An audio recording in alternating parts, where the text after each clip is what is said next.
নমস্কাৰ স্বাগতম জনাইছো আপোনালোকক অন্য এটি ভিডিঅ'লৈ হঠাৎ উত্তপ্ত দুলীয়াজান জাঙুৰ খাই উঠিল দল সংগঠন প্ৰথমে হেনকা বিতৰ্ক তাৰ পিছত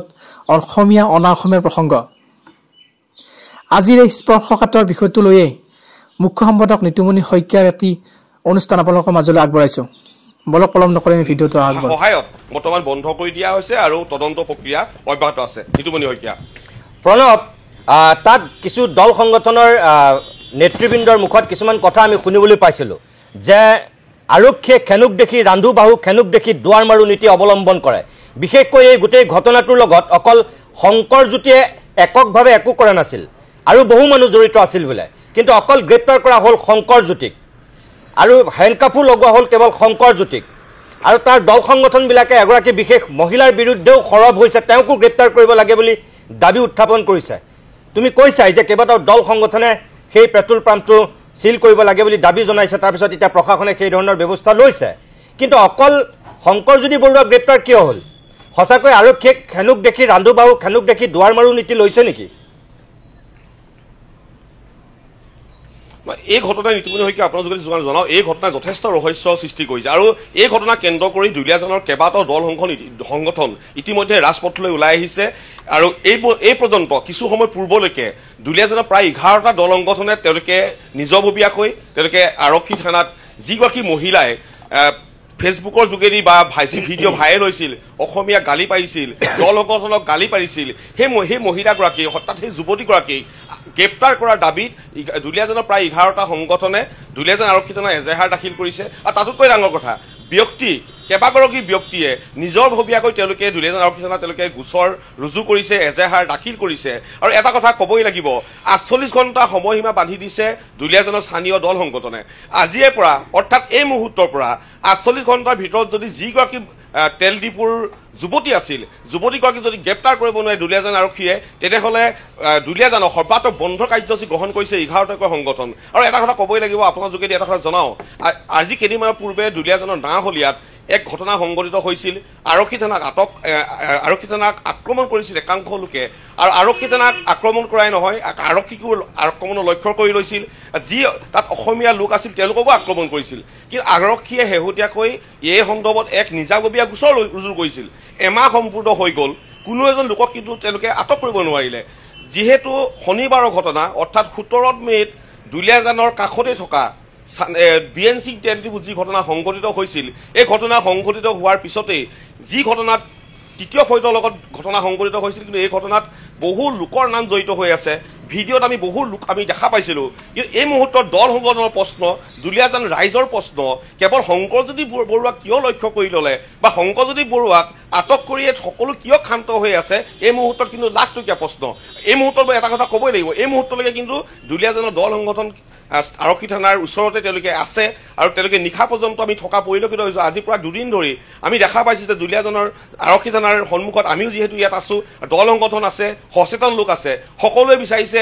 এটা উচিত তদন্ত হ'ব লাগে পুনৰবাৰ এটা কথা কৈছোঁ দুলীয়াজানৰ দল সংগঠনৰ প্ৰত্যাহ্বান দুলীয়াজানৰ দল সংগঠনৰ সংকাৰ 48 ঘণ্টাৰ ভিতৰত যদি যিগৰাকী মহিলাই দল সংগঠনক ভিডিঅ' যোগেদি প্ৰত্যাহ্বান জনাইছিল সেইগৰাকী মহিলাক যদি 48 ঘণ্টাৰ ভিতৰত যদি দুলীয়াজান আৰক্ষীয়ে আটক কৰিব নোৱাৰে তেনেহ'লে দুলীয়াজানবাসীৰ লগতে দুলীয়াজানৰ 11টাকৈ দল সংগঠন আছে তেওঁলোকে 48 ঘণ্টাত দুলীয়াজান সৰ্বাত্মক বন্ধ কাৰ্যসূচী ঘোষণা কৰিব নিতুমণি শইকীয়া প্ৰণৱ মই পৰৱৰ্তী সময়ত আকৌ তোমাৰ কাষলৈ যাম তোমাৰ লগত যতদূৰ সম্ভৱ টাই আহোম ছাত্ৰ সন্থাৰ ৰূপম গগৈ বা বীৰ লাচিত খানাৰ ৰন্তু পানী ফুকন এওঁলোকো থাকিব আমি তেওঁলোকৰো বক্তব্য তোমাৰ পৰা আমি সংগ্ৰহ কৰিম কিছু সময়ৰ কাৰণে তোমাক মই ৰ'বলৈ অনুৰোধ কৰিছোঁ প্ৰিয় দৰ্শক প্ৰণৱজ্যোতি বৰাই যিখিনি কথা কৈছে আৰু যিগৰাকী মহিলাক লৈ পেলাই এতিয়া দল সংগঠন সৰব হৈছে যি তেওঁৰ বিৰুদ্ধে গোচৰ আৰোপ কৰিছে 48 ঘণ্টাৰ সময় দিছে যে তেওঁক গ্ৰেপ্তাৰ কৰিব লাগিব বা যিটো পেট্ৰল পাম্পৰ কথা কৈছে য'ত প্ৰশাসনে অৱশেষত চিল কৰি দিবলৈ বাধ্য হৈছে এই যিটো ঘটনা ঘটিল যিগৰাকী মহিলাই লৈ এতিয়া সৰব হৈছে সেই মহিলাগৰাকীৰ যিটো বক্তব্য যিসকলে দেখা নাই এই মুহূৰ্তত মই আপোনালোকক দেখুৱাব বিচাৰোঁ আচলতে মহিলাগৰাকীয়ে কি কৈছিল যাৰ কাৰণে ইমান দল সংগঠন সৰব হৈছে চাওক আপোনালোকে ये लोग सब फ्री में खाने वाला आदमी है सब फ्री में खाने वाला आदमी है सब दलाल लोग है खड़ा है सबको रोटी खाने आना है ये लोग सब फ्री में खाने वाला आदमी है सब फ्री में खाने वाला आदमी है सब दलाल लोग है खड़ा है सबको रोटी खाने आना है ये लोग सब फ्री में আপোনালোকে দেখিছে যে এয়া শংকৰজ্যোতি বৰুৱাৰ তেতিয়া সেই সময়তে সোমাই আহিছে সেই পেট্ৰল পাম্পটোৰ হয়তো ভিতৰলৈ আৰু তেওঁ তেনেকৈ উদাত্ত কণ্ঠৰে তেওঁ ফেচবুক হয়তো লাইভ কৰিছে আৰু সেইখিনি বক্তব্য ৰাখিছে ভিডিঅ' কৰিছে পৰৱৰ্তী সময়ত সেয়া ভাইৰেল হৈছে আৰু একাংশ আছু কৰ্মী নে প্ৰাক্তন আছু কৰ্মী বা কোনোবা হয়তো শংকৰজ্যোতি বৰুৱাৰ লগত পূৰ্বতে থকা একাংশ ছাত্ৰ প্ৰতিনিধি তেওঁলোকো সোমাই আহিছে আৰু এটা বিশেষ ভিডিঅ' আছে যেহেতু মই সেই ভিডিঅ'টো একেলগে দেখুৱাই ল'ব বিচাৰিছোঁ এয়া চাওক ये मेरे मारा है ये मारा है मुझे को ये मारा ये नहीं हाँ ये नहीं ये लोग मारा है आप लोगों के पास क्या ऑथोरिटी है यहाँ बच्चे का क्या ऑथोरिटी आप लोग यहाँ पे आके हमें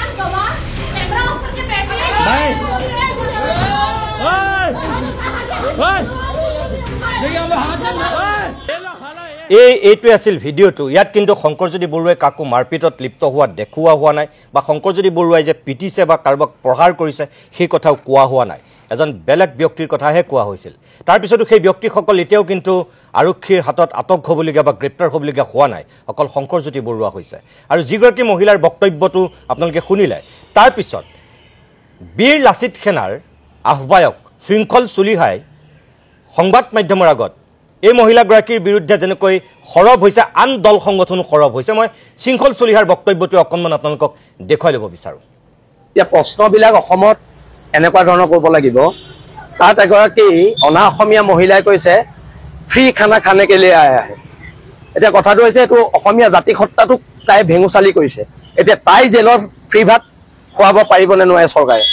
এইটো আমাৰ মুখ্যমন্ত্ৰী ডাঙৰীয়ালে প্ৰশ্ন আছে জাতিক ভেঙুচালি কৰা সেই মানুহগৰাকীক জেলৰ ফ্ৰী ভাত খুৱাব লাগিব এতিয়া অসমত এনেকুৱা এটা বৰ্তমান সময়ত পৰিৱেশ পৰিস্থিতিয়ে বিৰাজ কৰিছে যেতিয়া অনা অসমীয়া মানুহৰ মাজত সংঘাত হয় অনা অসমীয়া মানুহটোক যদি ওপৰত কেছ দিয়া হয় তাৰ জামিনৰ ব্যৱস্থাটো কি জানে থানাত লাল চাহ একাপ আৰু চিংৰা এটা খুৱাই তাক থানাৰ পৰা জামিন দিয়ে আৰু আমাৰ জামিনৰ ব্যৱস্থাটো কি জানে 3 মাহ জেল হেণ্ডকাপ লগাই আমাক চুচৰাই নিব 3 মাহ জেলত ভৰাব তাৰপিছত আমাক জামিন দিব এতিয়া কথাটো হৈছে আইন কানুন অনা অসমীয়া মানুহৰ কাৰণে বেলেগ আৰু আমাৰ কাৰণে বেলেগ ইয়াত থলুৱা খিলঞ্জীয়া মানুহখিনিৰ বাবে বেলেগ ইয়াত থলগিৰি মানুহখিনিৰ বাবে বেলেগ নহ'ব সংগ্ৰাম চলিব এতিয়া বীৰ লাচিত সেনা সৈনিকে দুলীয়াজানৰ সেই তেল ডিপুটো ঘেৰাও কৰি থৈছে আমাৰ মুখ্য সচিব গন্তু পানী ফুকন হৰ কুমাৰ গগৈ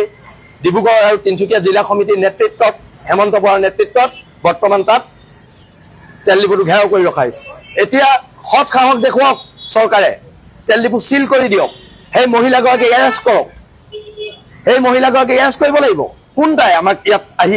ধমকি লগাই কথা ক'বলৈ তাই বাপেকৰ ঘৰ নি এখন তাই মতে নচলিব আৰু তাই মতে যদি চৰকাৰ চলে এইখন চৰকাৰ থকাতকৈ নথকাই ভাল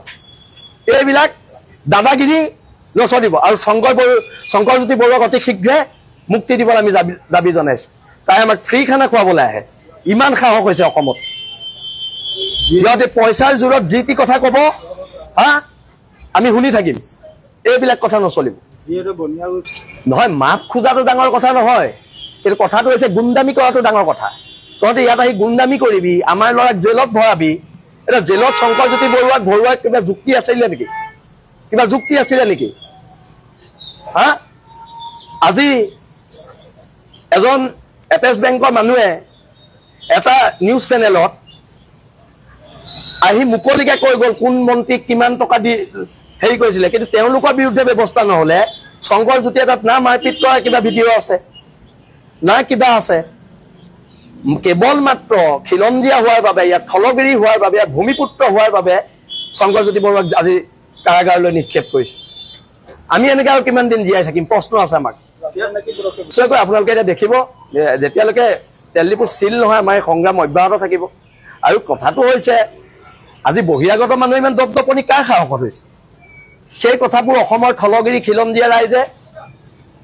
বিবেচনা কৰিব লাগিব নামনি অসমত বাংলাদেশী মাৰ খাব উজনি অসমত অনা অসমীয়াৰ মাৰ খাব আমি ক'ত জীয়াই আছো এৰেষ্ট কৰিব লাগিব এই মহিলাগৰাকীক এৰেষ্ট কৰিব লাগিব এইটো এখন চৰকাৰ নৈতিক দায়িত্ব এৰেষ্ট কৰিব লাগিব নহ'লে জংগী আন্দোলন গঢ়ি তোলা হ'ব চিল নাই কৰা বুলি আমি শুনিছোঁ তেল ডিপু চিল কৰিবলৈ বৰ্তমান দাবী উত্থাপনে হৈছে কিছুমানে ভুৱা বাতৰি প্ৰচাৰ কৰিছে বুলি শুনিছোঁ সত্যও হ'ব পাৰে মই যিহেতু এতিয়া দুলীয়াজানত নাই কিন্তু কথাটো স্পষ্ট সেই মহিলাগৰাকীক এৰেষ্ট কৰিব লাগিব তেল ডিপু সিল কৰিব লাগিব মহিলাগৰাকীক জেলত ফ্ৰী ভাত খুৱাব লাগিব অসমীয়া জাতিক তাই ফ্ৰী ভাত খুৱাবলৈ আহে তাইকো জেলত ফ্ৰী ভাত খুৱাব লাগিব নহয় আমাৰ খিলন দিয়া মানুহক ইয়াতে মাৰিব পাৰে লাইসেন্স দিয়া আছে খিলন দিয়া মানুহক মাৰিলে মই কৈছো নহয় থানাত একাপ লাল চাহ আৰু এটা সিংৰা খুৱাই জামিন দিয়ে কিন্তু আমাৰ লৰাই তেল ডিপু তোমাৰ ধমকি এটা লগালেও আমাৰ লৰাক 3 মাহ জেল দিয়ে এইবিলাক গণতন্ত্ৰত নচলিব সকলো পক্ষ সমান হ'ব লাগিব আৰু যদি সমান নকৰে তেতিয়াহলে কিন্তু উজনি অসমৰ জনতাই বেলেগ মেন্ডেট দিব সকলো নিয়মে উলংঘা হৈছে মই কৈছো নহয় বহিৰাগতভাৱে কোনো নিয়ম নাই নিয়ম কেৱল আমাৰ ভূমিপুত্ৰ থলুৱা মানুহখিনিৰ কাৰণে আছে বহিৰাগত মানুহে অসমত অবাধ ভাবে হ'ব মই অকণমান মই শৃংখলৰ কথাখিনি মই ইমান এটা সামৰিছো আপোনালোকে শুনিছে যে শৃংখল চলিহাই কিমান উদাত্ত কণ্ঠৰে এই গোটেই কথাখিনি কৈছে মই বিশেষ একো নকওঁ আপোনালোকে বিচাৰ কৰিব কেতিয়াবা আমি অত্যাধিক আবেগিকো হওঁ আৰু কেতিয়াবা আমি যুক্তিপূৰ্ণভাৱে কিছুমান কথা উত্থাপন কৰোঁ যিটো ঘটনা সংঘটিত হৈছে বহুতেই কৈছে যে এটো অসমীয়া মানুহৰ স্বাভিমানত লগা ঘটনা হয় আৰু মহিলাগৰাকী তেনেকৈ কোৱাৰ কাৰণে 10টাকৈ সংগঠনে যি প্ৰতিবাদ কৰিছে বাছ মহিলাগৰাকীৰ বিৰুদ্ধে যি এজাহাৰ দিছে তেওঁ গ্ৰেপ্তাৰ কৰিবই লাগিব মই জুনমণি দেৱীখন আপুনি এগৰাকী অধিবক্তাও আৰু এগৰাকী আপুনি সম্ভ্ৰান্ত মহিলা তাত একাংশ আজি যুৱতী মহিলাও প্ৰতিবাদ কৰিছিল আৰু তেওঁলোকেও একদম যুদ্ধাংদেহী মনোভাৱেৰে শৃংখল চলিহাৰ নিচিনাকৈ বক্তব্য ৰাখিছিল আপুনি চাগে দিনৰ ভাগত যদি টেলিভিশ্যন চাইছে আপুনি দেখিছে অকল যে যুৱ বন্ধুসকলে ওলাই আহিছিল তেনেকুৱা নহয় যুৱতী ছাত্ৰী মহিলা সকলো ওলাই আহিছে আৰু তেওঁলোকে তীব্ৰ প্ৰতিবাদ কৰিছে আপুনি কি বুলি ক'ব এতিয়া বিষয়টোৰ ক্ষেত্ৰত বিষয়টো প্ৰতিবাদ কৰাটো ভাল কথা হৈছে বুলিয়ে ক'ম মই এই কাৰণে ক'ম যে আমি যেতিয়া ছাত্ৰ ছাত্ৰী আছিলোঁ স্কুল কলেজত পঢ়ি আছিলোঁ তেতিয়া আমি তেজ দিম তেল নিদিওঁ বুলি আন্দোলন কৰিছিলোঁ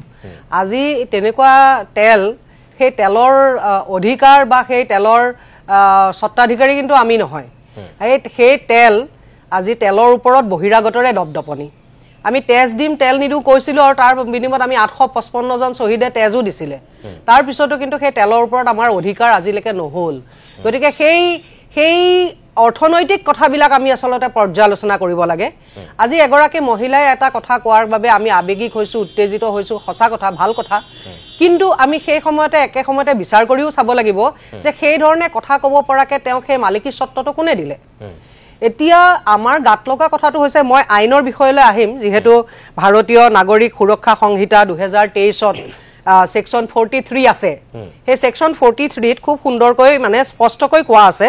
যে 43 অফ বিএনএছএছ বুলি ক'লে সকলোৱে বুজি পায় ভাৰতীয় নাগৰিক সুৰক্ষা সংহিতা তো তাত আপোনাৰ কৈছে হেণ্ডকাফৰ বিষয়ে এটা পেৰাগ্ৰাফ নতুনকৈ ইন্ট্ৰোডিউস কৰিছে তাতে আগৰ সিআৰপিসি খনত হেণ্ডকাফৰ বিষয়ে স্পষ্টকৈ পেৰাগ্ৰাফ এটা নাছিলে ইয়াত এই পেৰাগ্ৰাফটো আছে এটো ইয়াত লিখিছে যে আপোনাৰ paragraph number 2 the police officer may, keeping in view the nature and gravity of the offence, use handcuff while making the arrest of a person or while producing such person before the court who is a habitual or repeat offender. It is an important point. Habitual or repeat offender. Now the question is that Shonkorjyoti Barua age pise kono case mokodama loga ami shuna nai. Teo habitual ba repeat offender hoa ami etialake kono case poa nai. গতিকে হেতু ক্যাটেগৰি তেখেত নপৰে তাৰ পিছত অৰ হু এস্কেপড from custody আগে পিছে কাষ্টডিৰ পৰা তেওঁ পলাই যোৱাৰো কোনো উদাহৰণ নাই or who has committed offences of organized crime offence of organized crime এটা কৰাৰ অফেন্সত তেওঁ আগতে কমিটেড হোৱা নাই কমিটেড হোৱা কথা কৈছে দে ইয়াতে কমিটেড মানে কোৰ্টে আগতে তেওঁ কমিট কৰিছে যে তেওঁ অৰ্গেনাইজড ক্ৰাইম কৰা এজন ক্ৰিমিনেল তেনেকুৱা ঘটনা তেওঁ আগে পিছে নাই কৰা তাৰ পিছত কৈছে যে টেৰৰিষ্ট এক্ট কিবা যদি তেওঁ টেৰৰিষ্ট এক্টৰ লগত জড়িত আছে সন্ত্ৰাসবাদী কাৰ্যকলাপ ড্ৰাগ ৰিলেটেড ক্ৰাইম যদি তেওঁ ড্ৰাগছৰ সৰবৰাহ জাতীয় ডাঙৰ অপৰাধৰ লগত জড়িত আছে or illegal possession of arms or ammunition যদি অস্ত্ৰ শস্ত্ৰ তেওঁৰ ওচৰত আছে murder rape acid attack counterfeiting of coins and currency notes human trafficking মানে মানৱ সৰবৰাহ sexual offence against children or offence against the state এইকেইটা কথা BNSS খনত খুব সুন্দৰকৈ লিখা আছে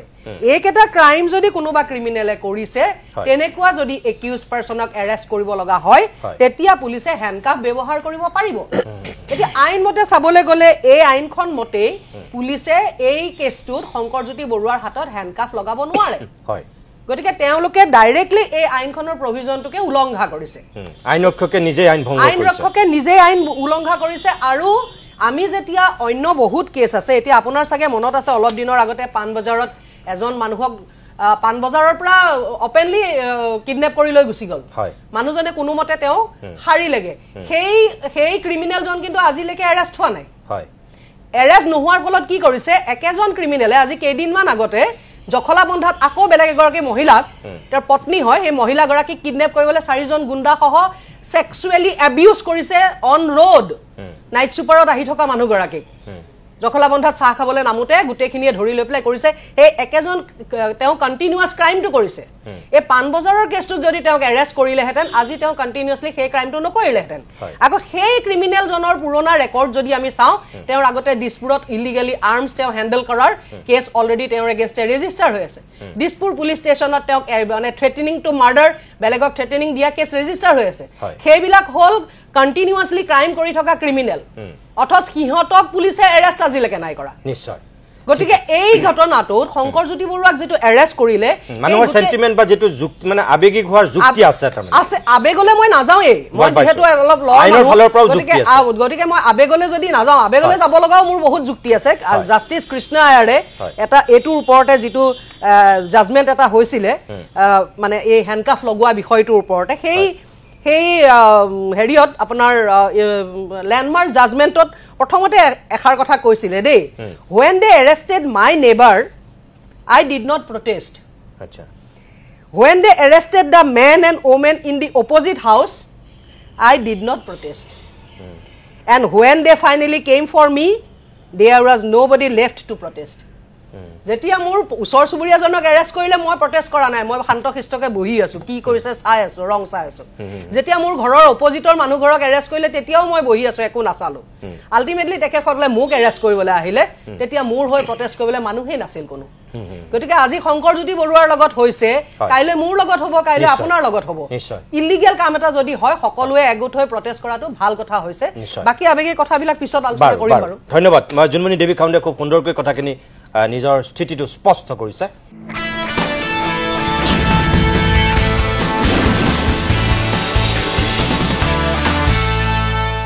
আমাৰ মাজত আহি ইতিমধ্যে উপস্থিত হৈছে এই অসম জাতীয় পৰিষদৰ সম্পাদক চিত্ৰৰঞ্জন বসুমতাৰী মই বসুমতাৰীক অনুষ্ঠানলৈ স্বাগতম জনাইছো অধিবক্তা হিচাপে এগৰাকী মহিলা হিচাপেও জুনমণি দেৱী খাউণ্ডে বিষয়টোৰ সন্দৰ্ভত নিজৰ বক্তব্য ৰাখিলে মই চিত্ৰৰঞ্জন বসুমতাৰী মই আপোনাৰ কাষলৈ আহিছো আপোনালোকৰ সভাপতিও আজি এই বিষয়টোৰ ক্ষেত্ৰত তীব্ৰ আপত্তি দৰ্শাইছে বা নিজৰ প্ৰতিক্ৰিয়া ব্যক্ত কৰিছে আপুনিও এগৰাকী দলটোৰ গুৰি ধৰা ব্যক্তি এই মুহূৰ্তত কি ক'ব আসলতে গোটেই ঘটনাটো চালে আৰু যদি হ্যান্ডকাপ লগাইছে এটো মানে নীতি বহিভূত হৈছে এটো সকলোৱে কৈছে বা এটো আইনে কৈ আছে এতিয়া কোনে কৰিলে এই ঘটনাটো এটা আমি এনে চাওঁতে এনেকা লাগে কথাটো গোটেই মানে বস্তুটো মানে দুখ লাগে গোটেই ঘটনাটো চালে মানে কাৰণ ঘটনাটো চালে কোনবা হাব হৈ কুটিছে আকৌ একেই মানে বেছ হৈ জৰা যেন লাগে তাৰমানে যেটো ঘটনাৰ কাৰণে বহুত তেনেকা ঘটনা হয় যেটো আলোচনাৰ মাধ্যমেৰে মীমাংসা হৈ যায় কিন্তু হঠাতে ঘটনাটো আৰত কি হৈছে কি হোৱা নাই কোনো ধৰণৰ তদন্ত কৰিছে নে কৰা নাই আমি ভালকে নাজানো কিন্তু হঠাতে আটক কৰিলে আটক কৰাৰ পাছত যেটো কাম কৰিব নালাগিছিল যেটো আইনে কোৱাই নাই আইনে নকোৱা বস্তুটো যেটো হ্যান্ডকাপ লগাব নালাগে এটোটো কৈছে বাৰে বাৰে মানে তাত আছে স্পষ্টভাৱে তাৰপিছত যিসকলে হ্যান্ডকাপ লগালে এতিয়া হ্যান্ডকাপ লগোৱা সকলক কি শাস্তি দিব আমিতো দেখিছো যে সবে প্ৰতিক্ৰিয়া এতিয়া সবে মানে ঘৰিয়ালৰ চকু পানী টুকা নিচিনা হৈছে ঘটনাটো হোৱাৰ পাছত সবে একদম নাই বেয়া হল বুলি কৈছে ভাল হোৱা নাই গৰিহণা দিছে বা সবে দুখ প্ৰকাশ কৰিছে কোনবাটো কিছুমানেতো কৈছে যে মানে অসমীয়া যেটো আবেগ এটো তুলি পেলাই কৈছে যে এটো মানে দুখ লাগে বুলিও কৈছে কিন্তু কথাটো হল কৰাৰ পাছত যিটো ঘটনাটো কৰিলে কৰাৰ পাছত যিসকলে কৰিলে কৰাসকলৰ ওপৰত কি ব্যৱস্থা ল'ব কাৰণ মুখ্যমন্ত্ৰীয়ে গৃহ বিভাগৰ মূল দায়িত্বত আছে গৃহ বিভাগত থকাৰ পাছত পুলিচ প্ৰশাসনে তেওঁলোকে জানি শুনি লগালে নে অজানিতে লগালে যদি জানি শুনি লগাইছে বা লগাম বুলি লগাইছে তেতিয়াহ'লে তেওঁলোকৰ পানিছমেণ্ট হ'ব লাগে নে নালাগে নিশ্চয় পানিছমেণ্ট হ'ব লাগে সাধাৰণ কিছু ভুল কৰিলেই আইনৰ গণ্ডিত আমি আহিবলগীয়া হয় আইনৰ আওতাত হয় ফেচবুকত লিখিলে আমি আইনৰ গণ্ডিত আহিবলগীয়া হয় কিবা হুটপুচ কৰে আমাক থানালৈ মাতে বা বিভিন্ন ধৰণৰ কেছ গোচৰ আমাৰ ওপৰত জাপি দিয়া হয় কিন্তু পুলিচ প্ৰশাসনে যেতিয়া হেণ্ডকাপ লগাই দিলে তেওঁলোকে জানিব লাগে যে কেনে ধৰণৰ অপৰাধীৰ বিৰুদ্ধে তেওঁলোকে হেণ্ডকাপ লগাব লাগে কি ব্যৱস্থা ল'ব লাগে তেওঁলোকে জানে জনা স্বত্তেও গোটেই অপমানসূচকভাৱে তেওঁলোকে আইন নীতি বহিৰ্ভূতভাৱে কাম কৰিছে তেওঁলোকৰ ওপৰত ব্যৱস্থা হ'ব লাগে নে নালাগে মুখ্যমন্ত্ৰীক মই পোনপটীয়া ইয়াৰ পৰা সুধিব বিচাৰোঁ যে তেওঁ গৃহ বিভাগত থকা পুলিচ প্ৰশাসনৰ দায়িত্বত থকা ব্যক্তিসকলে পুলিচ প্ৰশাসনত থকাসকলে হেণ্ডকাপ লগাইছে আইন ভংগ কৰিছে তেতিয়াহ'লে তেওঁলোকৰ ওপৰত ব্যৱস্থা কিয় লোৱা নাই এনে হৈ চৈ কৰি কিবা লাভ আছে জানো এনে ঘৰিয়ালৰ চকু পানী টুকি লাভ আছে জানো যে এইটো কৰিব নালাগিছিল এনেতো বহুত স্মাৰ্ট পুলিচৰ কথা কৈ থাকে অসমত বহুত স্মাৰ্ট পুলিচৰ কথা কৈ কিবা ফিটনেছৰ কথা আনিছে বা পুলিচ প্ৰশাসনে বিভিন্ন ধৰণৰ প্ৰশিক্ষণ লোৱা একদম আজিকালি ছ'চিয়েল মিডিয়াত দেখিবলৈ পাওঁ যিটো বস্তু হ'ব নালাগে কিন্তু তেওঁলোকে ইমান স্মাৰ্ট পুলিচ দেখুৱাৰ স্বত্তেও আজি তেওঁলোকে আইন ভংগ কৰিছে তো আইন ভংগ কৰিছে তেওঁলোকৰ ওপৰত ব্যৱস্থা কিয় লোৱা নাই ঠিক আছে কেৱল ঘৰিয়ালৰ চকু পানী টুকিলে কিবা লাভ হ'ব জানো এই কথাত আমি ক'ব বিচাৰিছোঁ সেইকাৰণে এই গোটেই বিষয়টোক আমি তীব্ৰ নিন্দা আৰু গৰিহণা দিছোঁ আৰু আমি ভাবোঁ যে এই বিষয়টো যে চাওক আমি খুব আৱেগিক হৈ আছোঁ এতিয়া আৱেগিক হোৱাটো ভাল জাতিৰ কাৰণেও ভাল আমি জাতীয়তাবাদ আমি বিশ্বাসী মানুহ যে এতিয়া মানে খুব আৱেগিকভাৱে কেতিয়াবা বিপদত পৰিলে সংকটত পৰিলে আমি জাতীয়তাবাদী হৈ যাওঁ কিন্তু সংকটমুক্ত হোৱাৰ পাছত আমি আকৌ কি হয় আমি যিবিলাক শক্তি যিবিলাক ৰাষ্ট্ৰীয়তাবাদী শক্তি এই শক্তিবিলাকৰ আশ্ৰয় এটা পাম নেকি আসন এটা পাম নেকি পজিশ্যন এটা পাম নেকি সেইটোত আমি লাগি থাকোঁ কিন্তু এতিয়া যিসকলে চিঙৰ বাখৰ কৰিছে মই কোৱা নাই চিঙৰ বাখৰ কৰাটো উচিত হয় প্ৰয়োজন আছিল কিন্তু যিসকলে মাত মাতিছে মই তেখেতসকলক ধন্যবাদ দিছোঁ কিন্তু মাত মতাৰ লগতে এইটোও সচেতন হ'ব লাগিব যে আমি কোনফালে গৈ আছোঁ জাতিটো আমি কোনফালে গৈ আছোঁ যে আমি শক্তিশালী জাতি বুনিয়াদ এটা গঠন কৰিবলৈ কাৰণে জাতিটো আমি কোনফালে নিব বিচাৰিছোঁ এই কথাটো আমি কোনো চিৰিয়াছলি আমি ভবা নাই আজি শংকৰজ্যোতি বৰুৱাক হেণ্ডকাপ লগোৱাৰ পাছত চবেই আৱেগিক হৈছে যদি শংকৰজ্যোতি বৰুৱাক হেণ্ডকাপ নলগা হ'লে কি হ'লহেঁতেন যদি অনা অসমীয়া বুলি কৈ থকা হৈছে যে আমি ইয়াত অসমীয়া অনামুখীয়াৰ কথাত আমি কেতিয়াও নাজানো যিটো আইনে ক'ব বা সংবিধানে যিটো অধিকাৰ দিছে সকলো কাৰণে সমান অধিকাৰ দিছে কিন্তু যিহেতু অনা অসমীয়া হোৱাৰ কাৰণে যদি অনামুখীয়া হোৱাৰ কাৰণে আমাৰ বেছি চেণ্টিমেণ্ট হৈছে নেকি আৱেগিক হৈছে নেকি এই গোটেই কথাবিলাক আমি আলোচনা কৰিব লাগিব গতিকে মই ভাবোঁ যে কোনোবা সাপ হৈ কুটিছে আৰু বেচ হৈ জাৰিছে আৰু ঘৰিয়ালৰ চকু পানী টুকি লাভ নাই যিসকলে আইনৰ কথাটো জানি শুনি হেণ্ডকাপ লগাইছে তেখেতসকলৰ ব্যৱস্থা লৈ পেলাই সাহস দেখক ঠিক আছে মই ধন্যবাদ জনাইছোঁ মই ৰাতুল কলিতাৰ কাষলৈ আহিছোঁ এই ক্ষেত্ৰত ৰাতুলৰ বক্তব্য কি হ'ব চাওক এই যিটো কথা আমাৰ শংকৰজ্যোতি বৰুৱা ডাঙৰীয়া এগৰাকী ছাত্ৰ নেতা সমাজৰ হকে বা ছাত্ৰৰ হকে বা ৰাইজৰ হকে দশক জুৰি তেখেতে কাম কৰিছে সকলোৱে দেখিছে ৰাইজৰ হৈ মাত মাতিছে আজি সৰু কথা এটাত তেখেতক হেণ্ডকাপ লগাই আচলতে যিটো কাৰ্য আচলতে অসম পুলিচে কৰিছে সঁচাকৈ এইটো নিন্দনীয় অসমীয়া জাতিৰ কাৰণে কিন্তু আচলতে ভাল কথা নহয় কিয়নো বেলেগ কথা হ'লে বেলেগ কথা আজি এগৰাকী মহিলাই হিন্দী ভাষাত গালি পাৰি আছে অসমীয়া ল'ৰা কেইজনমানক প্ৰত্যক্ষ কৰি যে ফ্ৰীতে চাউল খাব ফ্ৰীতে ৰুটি খাব আহিছে ইহঁত দালাল আৰু তাৰ পিছত আমাৰ অসমীয়া ডেকা ল'ৰা এজনক মানে গ্ৰেপ্তাৰ কৰিছে তাৰ পিছত আকৌ হেণ্ডকাপ লগাই ঘূৰাই ফুৰাব এইটো কিন্তু সঁচাকৈ যদিও আমি ধৰক আৱেগিক কথাৰে কৈ আছোঁ প্ৰথম কথাটো যে সঁচাকৈ নিন্দনীয় অসমীয়া জাতিৰ কাৰণে বেয়া কথা লগতে ইয়াত যে মুখ্যমন্ত্ৰী হিমন্ত বিশ্ব শৰ্মাৰ ক'ৰবাত নিৰ্দেশ আছে তেনেকুৱা যেন লাগে কিয়নো আজি যদি আপুনি দেৰগাঁৱত এখন পুলিচৰ লগত এখন তেখেতে বৈঠক বহিছিলে তাত কিন্তু তেখেতৰ ফাৰ্ষ্ট লাইনটো আছিল ফ'কাছ ফৰ ছেফটি ষ্ট্ৰেটেজি আৰু ৰেছপন্স যদি ষ্ট্ৰেটেজি এনেকুৱা হয় তেতিয়াহ'লে এইটো কিন্তু আচলতে সাংঘাতিক অসমীয়া জাতিৰ কাৰণে শুভলক্ষণ নহয় অসমবাসীৰ কাৰণে শুভলক্ষণ নহয় কিয়নো আমি অসমীয়া অনা অসমীয়া কৰিব যোৱা নাছিলোঁ কিন্তু এনেকুৱা যদি ঘটনা কেইটামান আপুনি যদি পৰিঘটনা কেইটামান চাই তেতিয়া কিন্তু এনেকুৱা পৰিৱেশ পাব সুনীল বানচালৰ ঘৰত আপুনি দেখিছে কয়লা মাফিয়া সুনীল বানচালৰ ঘৰত ৰেড হৈছে তাৰপিছত সুনীল বানচালক কিন্তু এতিয়ালৈকে গ্ৰেপ্তাৰ কৰা নাই সকলোৱে কৈ আছে সুনীল বানচাল কয়লা মাফিয়া হয় সকলোৰে মুখে মুখে আহিছে টিভিত আহিছে তেওঁক গ্ৰেপ্তাৰ কৰিব পৰা নাই ৰাজেশ বাজাজে 20 লাখ টকা এপেক্স বেংকৰ পৰা মাৰি 20 কোটি টকা এপেক্স বেংকৰ পৰা মাৰি লৈ গ'ল তাৰ পিছত সেই ৰাজেশ বাজাজ ডাঙৰীয়াই টিভিৰ সন্মুখত আহি সঞ্জয় কিষাণ বুলি বিজেপি মন্ত্ৰী এগৰাকীক 2 কোটি খুজিছিল বুলি কৈছে তাৰ পিছত আকৌ ৰাজেশ বাজাজে 88 লাখ তেখেতক দিয়া বুলি তেখেতে নিজে সন্মুখৰ পৰা কৈ গ'ল তাৰ পিছত ৰাজেশ বাজাজৰ ওপৰত কিন্তু কোনো ধৰণৰ মানে একচন লল মানে ৰাজেশ বাজাজ ডাইৰেক্ট মানে টিভি চেনেলত আহি মানে সন্মুখত কৈছে যে এই টকাটোৰ কথা যেতিয়া আহিছিল তেতিয়া সঞ্জয় কিষাণৰ নাম আছে একো নহল তাৰ পিছত যদি আপুনি অশোক ধানুকাৰ কথা কয় অশোক ধানুকাক ওয়েস্ট বেংগল পুলিচে টকাৰ কাৰণে বৃহৎ অংকৰ ধনৰ লেনদেনৰ কথা আপুনি জানে ঝাৰখণ্ডৰ যেতিয়া নিৰ্বাচনৰ সময়ত কিনা বেচা চলিছিল প্ৰায় 20 কোটি টকাৰে ধৰিছিল তেখেতক ইয়াত ওয়েস্ট বেংগল আৰক্ষীয়ে ধৰিব আহিছিল অসম আৰক্ষীয়ে তেওঁক গ্ৰেপ্তাৰ কৰিব নিদিলে কিন্তু তেনেকুৱা ক্ষেত্ৰত এইফালে একবাৰে বিজেপি মন্ত্ৰী অশোক সিঙালে ভাওনাক অপমান কৰিলে তাৰ পিছত কিন্তু বিজেপিৰ মন্ত্ৰীবিলাকে কয় না তেওঁটো এইটো কথা কোৱা নাই এইবিলাক টিভিত তেওঁলোকে কোৱা কথা কিন্তু এনেকুৱাকৈ যদি অসমীয়া সন্মুখৰ পৰা যদি কোনোবা অনা অসমীয়াৰ যদি ব্যক্তিয়ে যদি এনেকৈ অপমান কৰে অসমীয়া জাতিক অপমান কৰে বা অসমীয়া ভাষা সাহিত্যক অপমান কৰি থকাৰ পিছতো যদি বিজেপি চৰকাৰখনে যিখন চৰকাৰ চলি আছে সেই চৰকাৰখনে যদি কোনো এটা প্ৰক্ষেপ নহয় তেতিয়া কিন্তু সঁচাকৈ অসমীয়া জাতিৰ কাৰণে কিন্তু সঁচাকৈ এটা কলা দিন কিন্তু এইগৰাকী পীযুষ হাজৰিকাৰে যেতিয়া আমাৰ আপুনি দেখিছিলে এই ফেন্সি বজাৰত এগৰাকী মানে মাৰোৱাৰী ব্যৱসায়িক ধমকি দিছিল তাৰ পিছত কিন্তু সেই পীযুষ হাজৰিকাৰে ক্ষমা খুজিবলৈ বাধ্য হৈছিলে আচৰিত কথা কিন্তু যদি অসমীয়া ব্যক্তিক সেইদিনা কিন্তু এজন ঠিকাদাৰক তেখেতে গালি পাৰিছিল মই ক'ব নাযাওঁ সঁচা শুদ্ধ নে অশুদ্ধ মই যেতিয়া জানিব পাৰিলোঁ মোৰ চ'ৰ্চৰ পৰা তথাপি কাম সম্পূৰ্ণ হোৱাই নাছিলে এইটো চিপাজাৰৰ কথা কাম সম্পূৰ্ণ নোহোৱাৰ পিছত ৰোলাৰৰ ক্ষেত্ৰত তেখেতে পাব্লিচিটি ষ্টাণ্ট কৰিব গৈ সেই ঠিকাদাৰজনক মানে ধমকি দিলে এইকাৰণে ধমকি দিবৰ কাৰণে অসমীয়া ঠিকাদাৰৰ কাৰণে যদি অনা অসমীয়া হলে নহয় তেতিয়াহ'লে সেই ঠাইটোতে কিন্তু পীযুষ হাজৰিকাৰে চৰি কৈ গুচি আহিব লাগিলেহেঁতেন ঠিক আছে তাৰপিছত আৰু এটা চাব আপুনি ডিব্ৰুগড়ৰ জিমখানাত এই সুমি তাৰ্কিক বৰাৰ যিটো কাহিনী আছিলে আপুনি জানে প্ৰায় 2200 কোটি টকা স্কেম ইমান ডাঙৰ স্কেম এই ইমান ডাঙৰ স্কেম কৰা কিন্তু সুমি তাৰ্কিকক কিন্তু বঢ়িয়া জিমখানা একদম মানে আটক ধুনীয়া মানে একদম লাক্সাৰী ৰাখি ধৰিলে পুলিচে তাৰপিছত ব্ৰেকফাষ্ট কৰিছে কিমান দামী ব্ৰেকফাষ্ট খোৱালে কিমান তাৰপিছত সুমি বৰাই কৈছে আমিতো পলাই থকা নাছিলোঁ আমি জাষ্ট এনে মানে হেৰি কৰি মুখ্যমন্ত্ৰী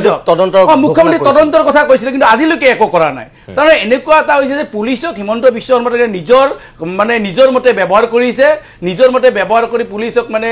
তেখেতৰ যিবিলাক ৰাজনৈতিক স্বাৰ্থ বা তেখেতৰ যিবিলাক নিজৰ স্বাৰ্থ সেই স্বাৰ্থত ব্যৱহাৰ কৰিছে আন এটা কথা আছে দুদিনমান আগতে আপুনি কি নামৰ এগৰাকী ব্যৱসায়ী মানে এটা সোফাত আপুনি 3 লাখ টকা লৈছিলে মানে আমাৰ বিহুৰ মানে যিটো মেগা বিহুৰ যিটো কৰিছিলে মানে এজৰ সোফাৰ ভাড়া 3 লাখ টকা 18 লাখ টকা মানে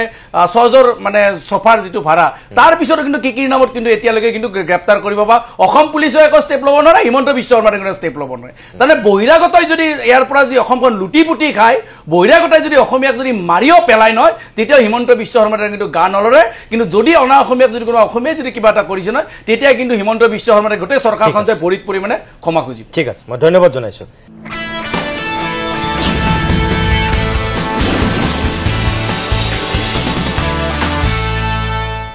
মই সাইদুল ইছলামৰ কাষলৈ আহিছোঁ ইতিমধ্যে আপুনি শুনিছে সকলোৰে বক্তব্য এগৰাকী বিশ্লেষক হিচাপে যদি মই সোধোঁ তাৰপিছতে মই ভাৰতীয় জনতা পাৰ্টীৰ জয়ন্ত গোস্বামীৰ কাষলৈ আহিম সঁচাকৈ কেতিয়াবা এনেকুৱা হয় যে আমি অত্যাধিক আৱেগিক জাতি ধানখেৰৰ জুইৰ দৰে ভমককৈ জ্বলে তাৰপিছত আকৌ সকলো শেষ হৈ যায় এতিয়া এই বিষয়টোতো তেনেকুৱা হৈছে নেকি যে হেণ্ডকাফক লৈ জোখতকৈ বেছিকৈ দল সংগঠনবিলাক সৰব হৈছে নেকি নে তেখেতে কোৱাৰ দৰে অসমীয়া অনা অসমীয়া এই বিষয়টো হোৱাৰ কাৰণেহে মানুহ কেনেকৈ জাগিছে বিষয় দুটা এটা হৈছে হেণ্ডকাফ আনটো হৈছে অসমীয়া অনা অসমীয়া আপুনি যদি ট্ৰেণ্ডটো চাই আজি আবেলি মানৰ পৰা ট্ৰেণ্ডটো অলপমান সলনি হৈছে হেণ্ডকাফৰ বিষয়টো কিছু তল পৰিছে তল পৰি পেলাই অসমীয়া অনা অসমীয়া এই বিষয়টো বেছিকৈ চৰ্চা হৈছে মোৰ কাৰণে শংকৰজ্যোতি বৰুৱা কোন এইটো বৰ ইম্পৰ্টেণ্ট কথা নহয় শংকৰজ্যোতি বৰুৱা আছুৰ সাধাৰণ সম্পাদক আছিল কেতিয়াবা আপোনাৰ ষ্টুডিঅ'ৰ মজাত লগ পাইছিলোঁ জাষ্ট সেইখিনি আমাৰ চা চিনাকি তাতকৈ বেছি আমাৰ বিশেষ সম্পৰ্কও নাছিল কিন্তু পৰৱৰ্তী সময়ত তেওঁ এটা বিশেষ কথাৰ পিছত তেওঁ আছুৰ পৰা বিদায় ল'ব লগা পৰিৱেশ হ'ল আৰু তেওঁ এটা সমষ্টিত কনফাইন হ'বলৈ কাম কৰি থকা আমি ছ'চিয়েল মিডিয়া বা বিভিন্ন বাতৰি মাধ্যমত দেখি থাকোঁ এতিয়া গোটেই বিষয়টো এইটো যে আমি কালি এটা কথা কৈছিলোঁ খুব জোৰকৈ যে সুপ্ৰিম কোৰ্টে দুৰ্ধৰ্ষ অপৰাধী নহ'লে বা পলাই যোৱাৰ আশংকা নাথাকিলে হেণ্ডকাফকো হেণ্ডকাফ মানে হাতকেৰাৰ লগত লগাই থ'বলৈ কিছু জাজমেণ্ট দি থৈছে হেণ্ডকাফযোৰ যে পুলিচৰ লগত থাকে সেই হেণ্ডকাফযোৰক মাজে মাজে য'তে ত'তে ব্যৱহাৰ কৰিব নোৱাৰাকৈ চন্দুকত থৈ দিবৰ কাৰণে বিভিন্ন সময়ত সুপ্ৰিম কোৰ্টে নিজৰ ভাষাৰে তাক বিশ্লেষণ কৰিবলৈ কথা নিৰ্দেশ দি থৈ দিছে আৰু তেনেকুৱা প্ৰেক্ষাপটত আমি কালি এটা কথা কৈছিলোঁ যে শংকৰজ্যোতি বৰুৱা নামৰ এই যুৱকজনক হেণ্ডকাফ লগাই পেলাই এনেকৈ পেৰেডিং কৰি পেলাই কোৰ্টৰ বাৰাণ্ডাই লৈ ফুৰা কথাটো ক'ৰবাত আমি অলপমান আইনৰ ওপৰত বিশ্বাস থকা ব্যক্তি হিচাপে বা ৰুল অফ ল ইষ্টাব্লিছ হোৱাটো বিচৰা ব্যক্তি হিচাপে আমি টান পাইছিলোঁ আৰু সেইটো কথা আমি নিজৰ মাধ্যমত যিখিনি আমাৰ আমি মাধ্যমেৰে ক'ব পাৰোঁ সেই কথাখিনি কৈছিলোঁ আৰু সেইখিনি সময়ত কৈ থাকোঁতে কিন্তু ক'ৰবাত এটা মনত সন্দেহ আছিল যে আমি যিহেতু আইনজ্ঞ নহয় আমি বিশেষজ্ঞ নহয় আইনৰ ক'ৰবাত আমি ভুল কথা এটা কৈছোঁ নেকি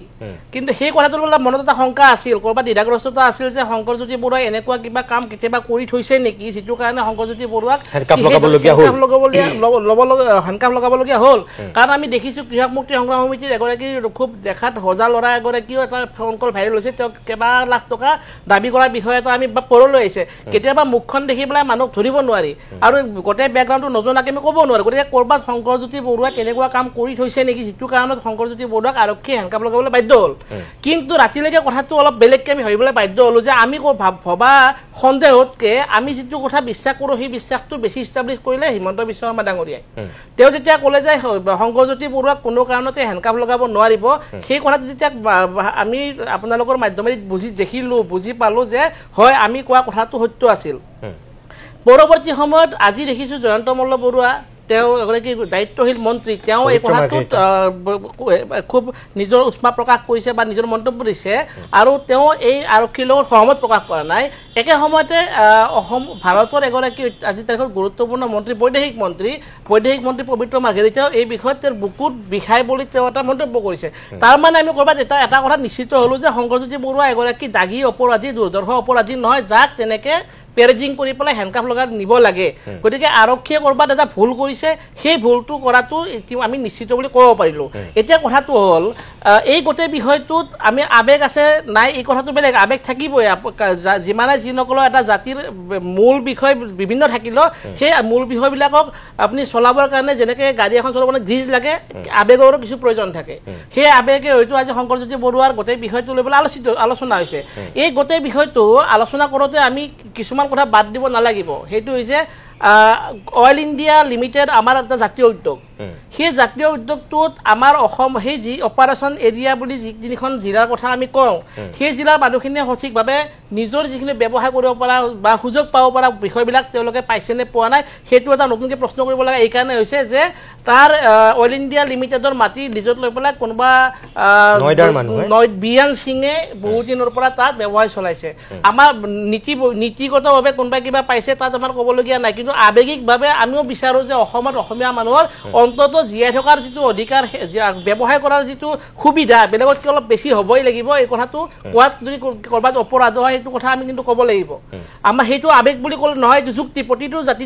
জাতিৰে নিজৰ অঞ্চলত নিজৰ দেশখনত নিজৰ ভাৰতীয় হিচাপে মোৰ ভাৰতত যিটো অধিকাৰ অসমীয়া হিচাপে মোৰ যিটো অসমত অধিকাৰ সেই অধিকাৰটো কোনো কাঢ়ি নিব নোৱাৰে সেইটো অলপ বেলেগতকৈ বেলেগ হ'বই এতিয়া মোৰ ক'ব লগা কথাটো হ'ল তাত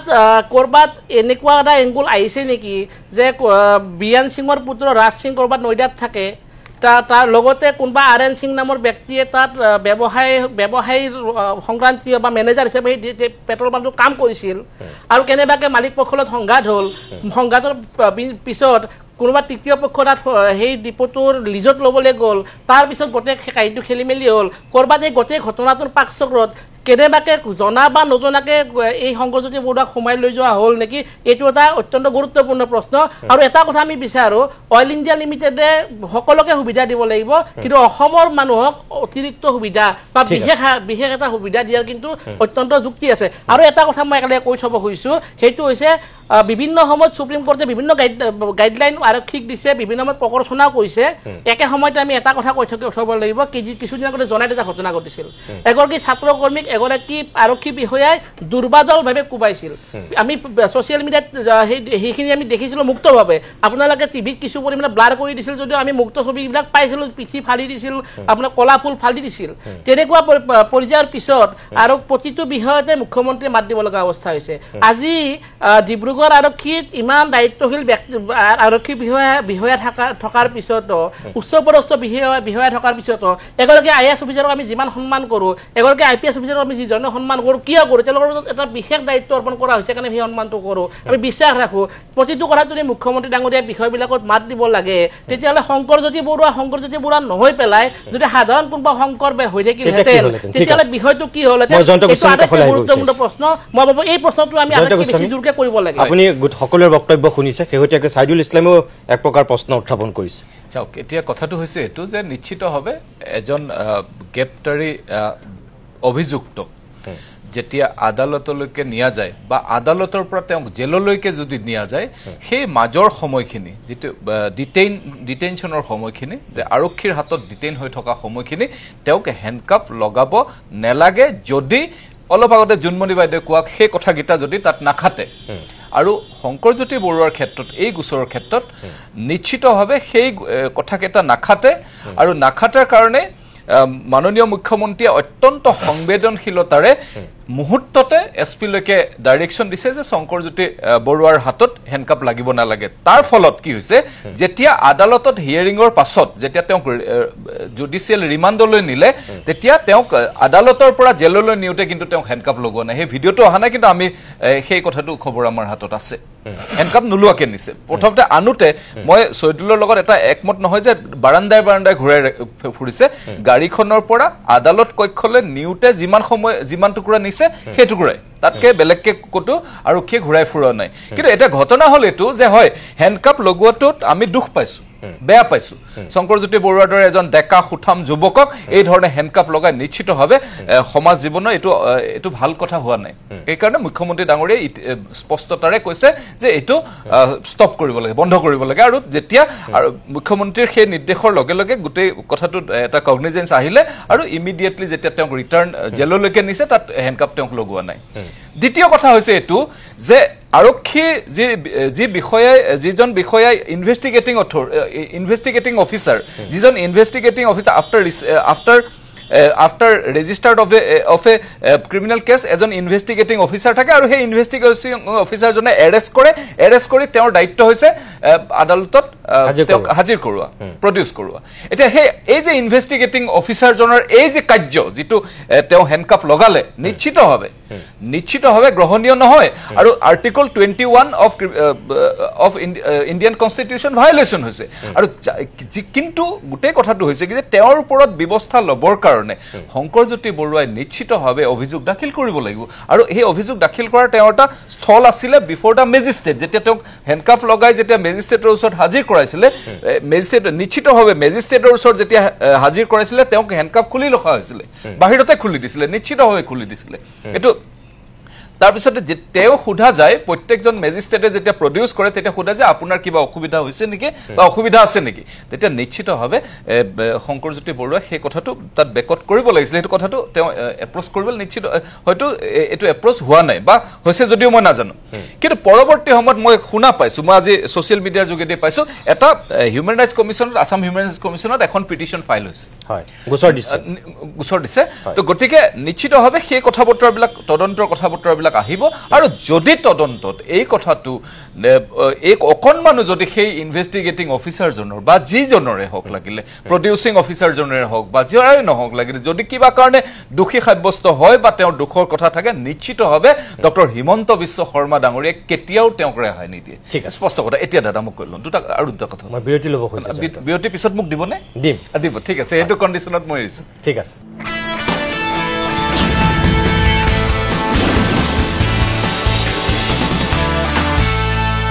জয়ন্ত গোস্বামী খুব চমুকে কৈ ল'ব লাগিব মই আকৌ দুলীয়াজান যাব লাগিব কৈ লওক গোটেই কথাটো হৈছে এইটো যে আমি নিশ্চিতভাৱে এই যিটো কথা এটা যিটো আমাৰ ইনফৰমেশ্যন এটা দুটা ফৈদৰ মাজত মালিকী স্বত্বক লৈ এটা সংঘাত আৰু নিশ্চিতভাৱে এই গোটেই কথাটো এটা আইনী দিশ আছে আৰু মই ভাবোঁ যে সেই সময়ত আমাৰ সকলোৰে আজি ৰোল মানে দায়িত্ব হোৱা উচিত যে এই গোটেই কথাটো এটা আইনগতভাৱে মীমাংসা কৰা আৰু সেই আইনগতভাৱে মীমাংসা কৰি যদি তাতে এই পেট্ৰল ডিপুটো সিল হ'ব লাগে আৰু যদি কোনোবা তাতে পেট্ৰল ডিপুটো তেওঁলোকৰ পৰা লিজ কেনচেল কৰিব লাগে স্থানীয় কোনোবা যুৱক যুৱতীয়ে পেট্ৰল ডিপুটো ল'ব লাগে এটা বিষয় সেইটো বুজিলো দুই নম্বৰ যিটো তাত যেটো পাব্লিকে যেটো তাত এটা 48 ঘণ্টাৰ সময় দিছে এই মহিলাগৰাকীক গ্ৰেপ্তাৰ কৰাৰ ক্ষেত্ৰত মই ভাবো এই কথাটো মহিলাগৰাকীৰ ওপৰত যেটো গোচৰ দিছে আৰক্ষীয়ে গোচৰটো সেইমতে কগনিজেন্স ল'ব যি ধৰণে গোচৰ দিছে এতিয়া শংকৰজ্যোতি বৰুৱাৰ গোচৰটো আছিলে 109 অৰ্থাৎ এটেম্প টু মাৰ্ডাৰ এটা গোচৰ আছিলে সেইমতে কগনিজেন্স লৈছে আৰু সাবসিকুৱেন্টলি যেটো গোচৰ তাত ক'লে যে ইন্ডিভিজুৱেল বহু লোকে দিছে বুলি কৈছে সেই অপমানসূচক মন্তব্য কৰা এই ধৰণৰ কথাবতৰাবিলাক যেটো গোচৰ দিছে নিশ্চিতভাৱে আৰক্ষীয়ে যি ধৰণে আইনগতভাৱে যি ধৰণে ল'ব লাগে সেই ধৰণে ল'ব আৰু ডক্টৰ হিমন্ত বিশ্ব শৰ্মা ডাঙৰীয়াৰ নেতৃত্বত যেটো গৃহ বিভাগ আৰু আৰক্ষীৰ যি নৱসংস্কাৰৰ কাৰণে কাম কাজ কৰিছে এটা দিনতে শেষ নহয় এটো এটা ধাৰা চলি আহিছিলে এই ধাৰাটো যোৱা 21 চনৰ পাছৰ পৰা হিমন্ত বিশ্ব শৰ্মা ডাঙৰীয়াই ইয়াক এটা পুলিচিং টু এটা পাব্লিক ফ্ৰেন্ডলি কৰিবলৈ চেষ্টা কৰিছে যোৱা সময়ত আপুনি দেখিছে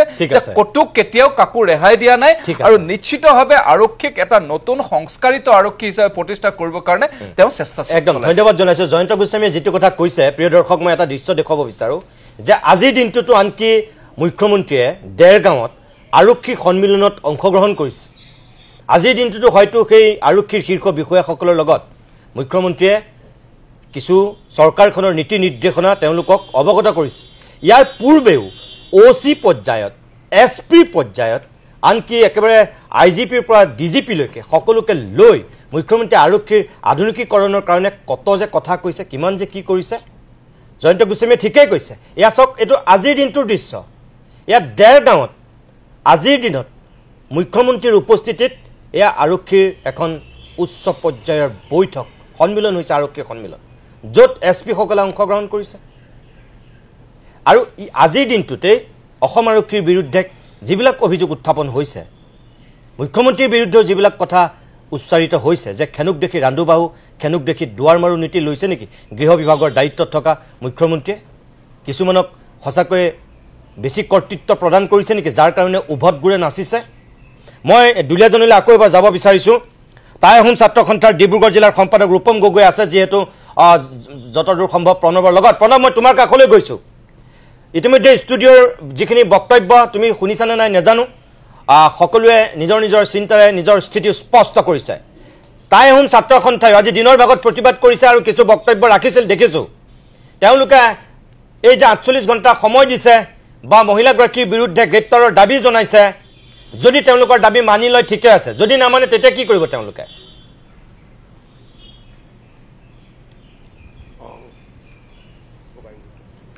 চাওক ইতিমধ্যে আমি শেহতীয়াকৈ দুলীয়াজান সমষ্টি বিধায়কগৰাকীয়েও বিভিন্ন ধৰণৰ কথা বতৰা আমি দেখিবলৈ পাইছোঁ এই কথাবিলাকে আমি এটা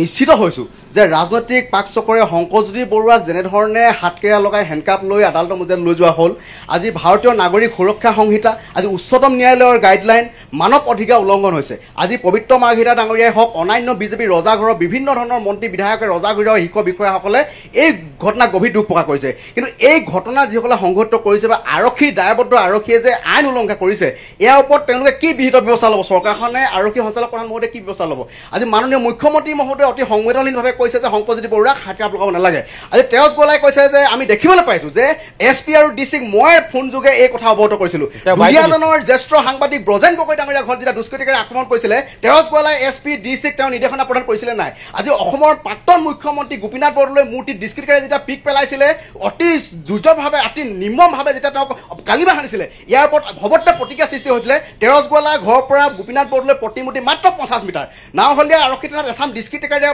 আৰক্ষীক গতিয়াই দিয়া হ'ল বেৰিকেড ভাঙি দিয়া হ'ল আৰক্ষীৰ ওপৰত এটা হিংসাত্মক পৰিস্থিতি আৰক্ষী আইন শৃংখলা যেতিয়া পৰিস্থিতিৰ সৃষ্টি হ'ল তেজ গলা নিমাত মৌৰ এই কথাবিলাকে ক'লৈ গৈছে আহিবলগীয়া দিনবিলাকত আজি আমি দেখিছোঁ ব্ৰজেন গগৈ ঘৰত দুষ্কৃতিকাৰীয়ে আক্ৰমণ কৰিলে আজি আমি দেখিছোঁ নিৰাপত্তা দিশতে হওক দুষ্কৃতিকাৰী কাৰ্যকলাপৰ ক্ষেত্ৰত চৰকাৰখন আৰক্ষী বিভাগখন চূড়ান্ত ব্যৰ্থ হৈছে আজি দুলীয়াজান থানাৰ সমীপত 50 মিটাৰ নিলগত থকা তেল ডিপোত ঘটনা এটা হ'ল এই ঘটনাটোত কিন্তু আজি শ পুলিচ মোতায়েন কৰি দিয়া হ'ল এই অনা অসমীয়া ব্যৱসায়ীজনক নিৰাপত্তাৰ খাতিৰত তো এই ৰূপম গগৈ হতে কি বুলি ভাবে যে তেৰাজ গোৱালাই নিজে যে কৈছিল এছপি ডিস্ট্ৰিক্ট এই ঘটনাটোৰ সন্দৰ্ভত অৱগত কৰা বুলি তাৰমানে তেৰাজ গোৱালাৰ ইছাৰাতেই হেণ্ডকাফ লগাই পেলাই তেওঁ কি গ্ৰেপ্তাৰ কৰিলে নেকি তেওঁটো প্ৰথম এছপি আৰু ডিস্ট্ৰিক্ট খবৰ দিয়া বুলি নিজে স্বীকাৰ কৰিছে অভিযোগ হৈছে তেৰাজ গোৱালা নিৰ্দেশতে ঘটনা সংঘটিত হ'ল নেকি মাননীয় মুখ্যমন্ত্ৰী মহোদয় এটা কথা কৈছে যে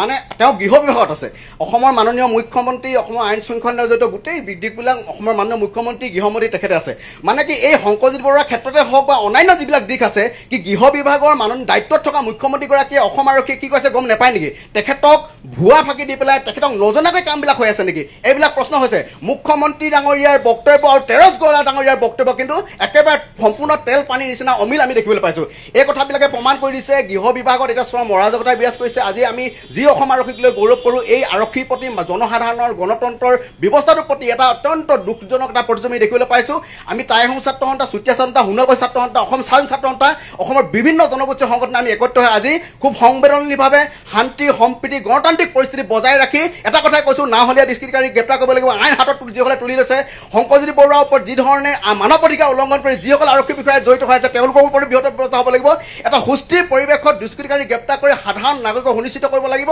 আৰু এটা যদি ইতিবাচক পদক্ষেপ নাপাওঁ আমি গণতান্ত্ৰিকভাৱে টাই আহোম ছাত্ৰ সন্থা আৰু অন্যান্য সকলো সংগঠনে দুলীয়াজানত কিন্তু প্ৰতিবাদী কাৰ্যসূচী বন্ধৰ দৰে কাৰ্যসূচী ল'বৰ কাৰণে কিন্তু আমি বাধ্য হ'ম মই ধন্যবাদ জনাইছোঁ সেয়া আছিল ৰূপম গগৈ ডিব্ৰুগড় জিলাৰ টাই আহোম ছাত্ৰ সন্থাৰ সাধাৰণ সম্পাদক মই জুনমুনি দেৱী খাউন মই অনুষ্ঠানটো আমি শেষ কৰিম আৰু বৰ বেছি সময় নাই আমি একেবাৰে শেষৰ ফাললৈ আহিছোঁ আপুনি যিকেইটা কথা কৈছিল ইয়াতো চাইডলৈও কেইটামান কথা যোগ দিলে বা এখেতসকলেও কৈছে এখেতসকল বা ৰাজনৈতিক দৃষ্টিভংগীৰে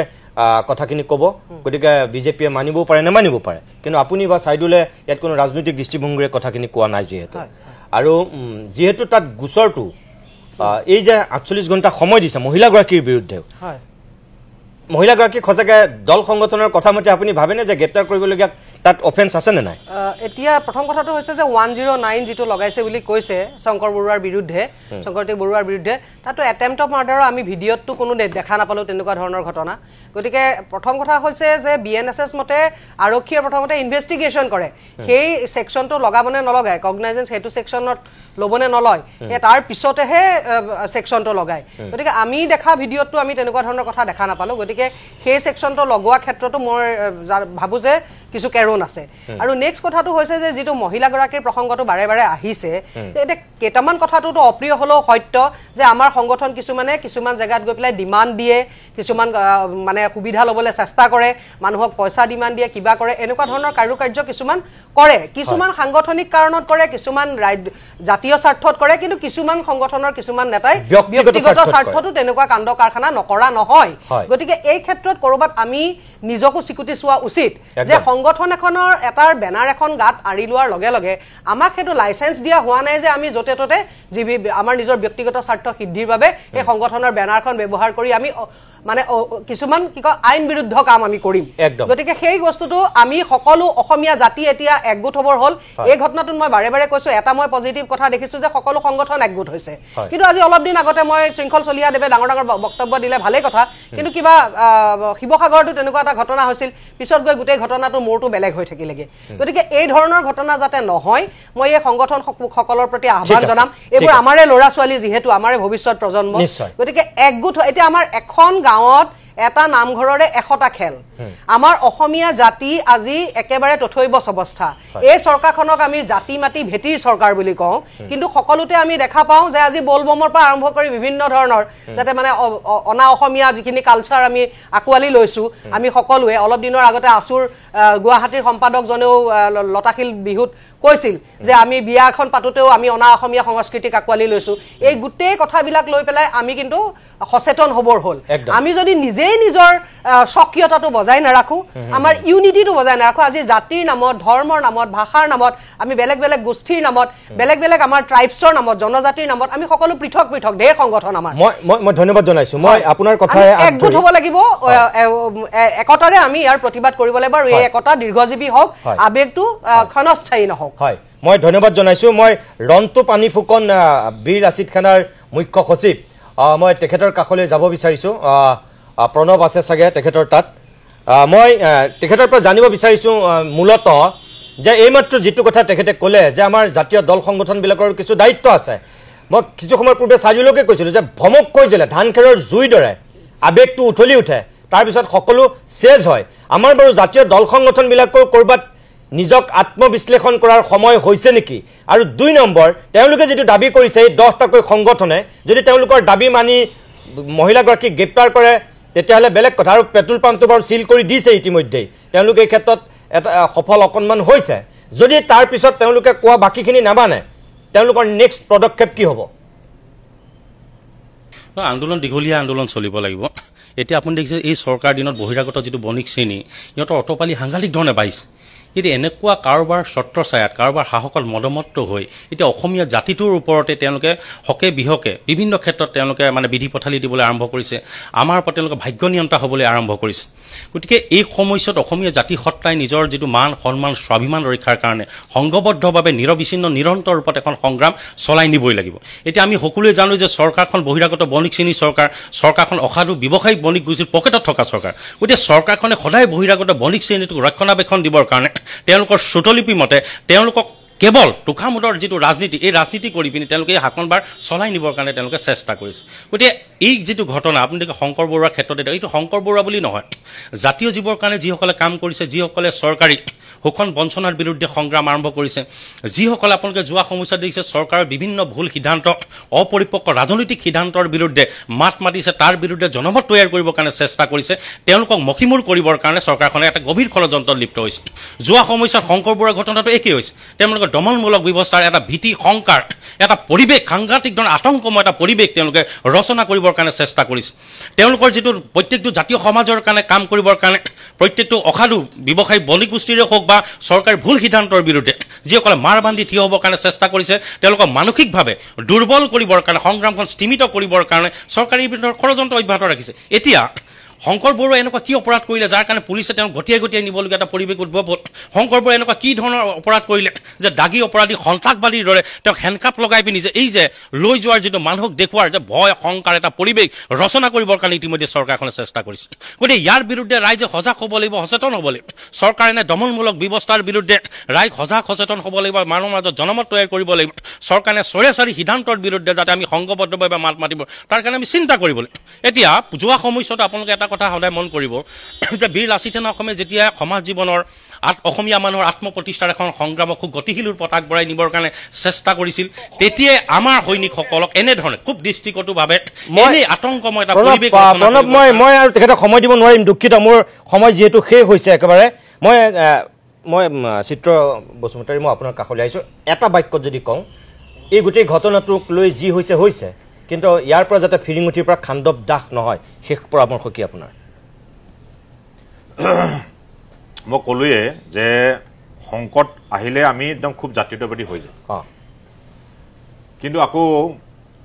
গোপনে আকৌ এই যে আমাক যিবিলাক দমন কৰে বা আমাক যিবিলাক বিভাজন কৰি থকা ৰাষ্ট্ৰীয় দলবিলাকৰ লগত তেওঁলোকৰ লগত মিলি কোনোবা টিকেট পাবলৈ কিবা আসন পাবলৈ বা ঠিকা টুকুলি পাবলৈ কাৰণে আৰু গোলামৰ নিচিনা আমি মানে থাকিব বিচাৰো সেই বেপাৰবিলাক নকৰিলেই হ'ল তাৰমানে সেইটোৱে ক'ব বিচাৰিছে সেই বেপাৰটো কৰিব নালাগে কিন্তু আমি সত্তাদাগিৰি হ'বলৈ কাৰণে হ'লে যে চৰকাৰো গুৰুত্ব দিব লাগে যে আমাৰ অসমীয়া মানুহ কেনেকৈ শক্তিশালীভাৱে মানে অৰ্থনৈতিকভাৱে শক্তিশালী কৰিব কিন্তু আজি অসমীয়া মানুহৰ হাতত ব্যৱসায় বাণিজ্য নিদিয়ে ঠিকা টুকুলি নিদিয়ে এইটো সকলোৱে জানে যে আজি ঠিকাবিলাক ইমান ডাঙৰ পেকেজ যিটো অসমীয়া মানুহে কৰিব নোৱাৰে যদি 100টা ঠিকা ওলায় তাৰে 90টাই বেলেগে লৈ যায় গতিকে এই কথাবিলাকো আমি হৃদয়ংগম কৰিব লাগিব কিন্তু আজি খুব আৱেগিকভাৱে আমি ঐক্যবদ্ধ হৈছো এই কথাত যে আমাৰ ল'ৰা হেণ্ডকাপ লগোৱাৰ কাৰণে আমি আজি চবে উত্তাৱল হৈছো হাইৱৈ বিয়ৈ কৰিছো কিন্তু আমি একদম গভীৰভাৱে আমি চিন্তা কৰক যে আমি কি ৰাস্তাত আমি গৈ আছো এই কথাটো আমি চিন্তা কৰোঁ। ধন্যবাদ। বিধায়ক তেৰছ গেৱালা ডাঙৰীয়াৰ কথা মতে এনেকুৱা লাগিছে যে সম্পূৰ্ণৰূপে ৰাজনৈতিক বা তেখেতৰ কথা মতে DCSPক তেখেতে জনাইছিল, তেখেতৰ কথা মতে শংকৰজ্যোতি বৰুৱাক গ্ৰেপ্তাৰ কৰা হৈছে বা হেণ্ডকাপো লগোৱা হৈছে, কাৰণ তাতে ৰাজনৈতিক হেঁচা থকা যেন অনুভৱ হৈছে। গতিকে মই এটা কথা আহ্বান জনাম যে